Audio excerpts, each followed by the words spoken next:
Welcome back to VirtuPort, and here we have with us Mr. Anil.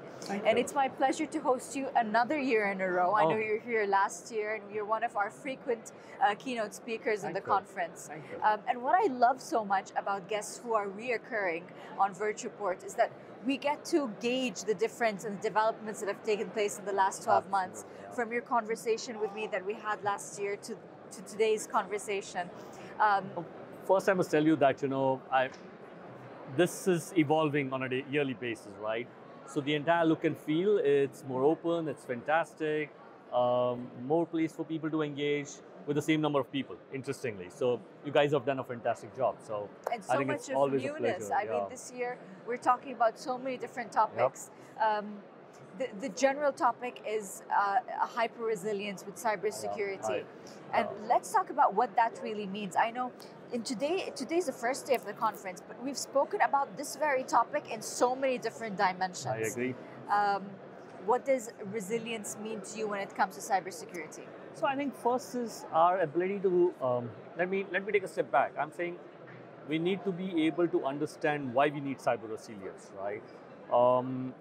The entire business stacks are investing trillions of dollars in digital businesses.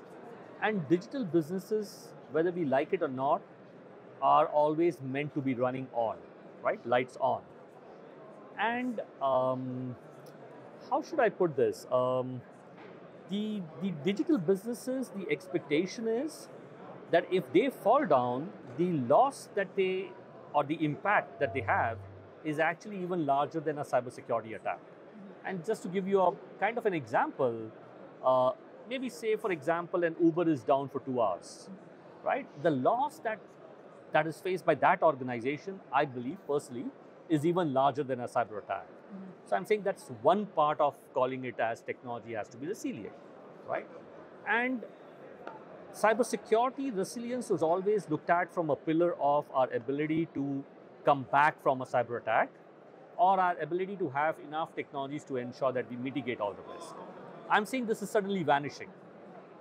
This is no longer, well, that's my personal thought, but I think this is no longer the focus of the world.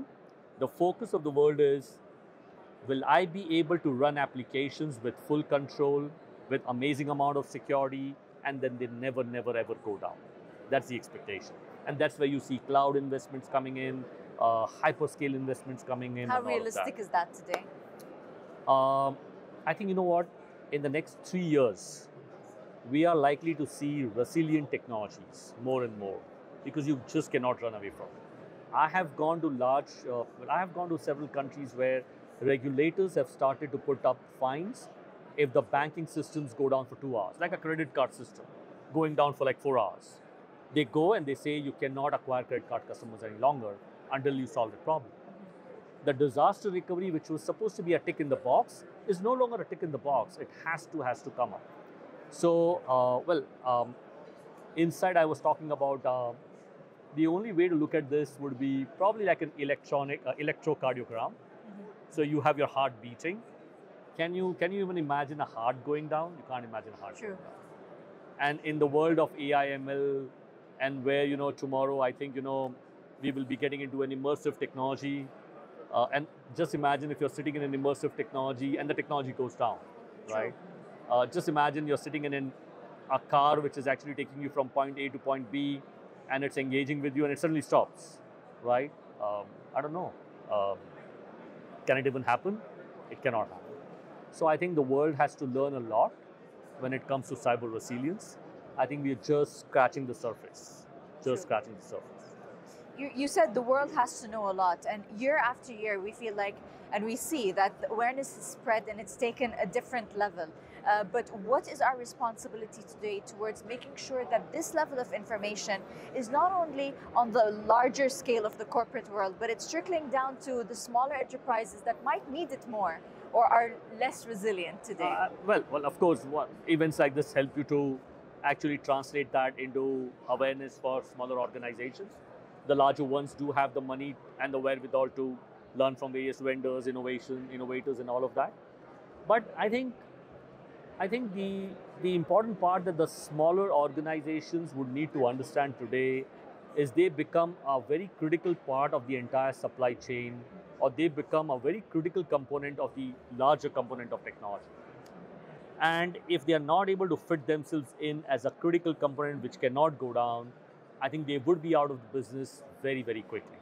Very quickly. I think they have a great opportunity in terms of leveraging the cloud products and the SaaS products, because they would not have the wherewithal to be able to do so much of work around security, around resilience. So I think they have a great opportunity in trying, in their ability to acquire these products. So I think in a way, they are much better off when compared to 10 years back when we had smaller organizations. They used to literally run around. The accessibility right? is much more. I think the accessibility is much more, availability of technology is faster. I was talking inside in the session that, I could not dream of starting a bank maybe 10 years back. I would require billions of dollars. Today, a kid can start a bank because all of those technologies are available on the SaaS platform, right? So I think it's a very different world, and I think your question is fantastic, because I think these are mid-size and SMEs businesses. They need to understand cybersecurity, resilience, and they would have to come up the curve. So I think lots to be done again. Lots to be done. That's very nice. We spoke about resilience and the protection side of it. Let's talk a little bit about the threats. The different kind of threats that we've spoken about in today's conference, whether it's about ransomware, supply chain vulnerability, the zero-hour threat. What do you think in today's day, this year, is the most prominent threat? I think there are only two threats which are emerging, and two approaches which are emerging from a cybersecurity perspective for the next 3 or 4 years. One is the convergence of a lot of technology products. And why would there be convergence? So when you innovate something, it's a point-in-time technology, and it solves a point-in-time problem. And the technology is pretty good because somebody's innovated it. But over a period of time, if you look at it, so for example, rockets, when they were made, super interesting. Today, they are manufacturing rockets in maybe like 10 days, 15 days, 20 days, right? And they're flying one every day. So what I'm trying to say is that over a period of time, there is a plateau in the technology quotient of what we're trying to build. There's no longer innovation, it's plateau. 70% of the cybersecurity products that you see here today, there are a lot of technologies which have plateaued. But unfortunately, we are still having to work with multiple technologies, which only creates friction, and which only creates, and you start falling in the cracks. Okay. So the first trend that I'm seeing is a lot of consolidation around the cybersecurity tools. People are going to be able to look at value, and in there, the one thing that we are betting on is the identity-centric security. That identity fabric is suddenly becoming the most important from a cybersecurity perspective. Anything and everything that happens, there is an identity associated to it, whether it is machine or whether it's a human being, there is an identity associated to it. And there are secrets and tokens associated to it. So that's identity-centric. And when it is identity-centric, the second trend that I'm seeing is you create data in a particular context. When you're talking to me, you're creating data in a particular context. When you're taking an interview, you could probably share this interview, right? Because there's a context to that. But maybe if you're taking something else, some other interview, maybe you're not able to share it because the context is different. So I think it's going to be contextual data security, which is likely to come up. So I think identity-centric, contextual data-centric, and cyber resilience in a completely ongoing manner are the three trends that I'm seeing personally in the next 3 years to come up.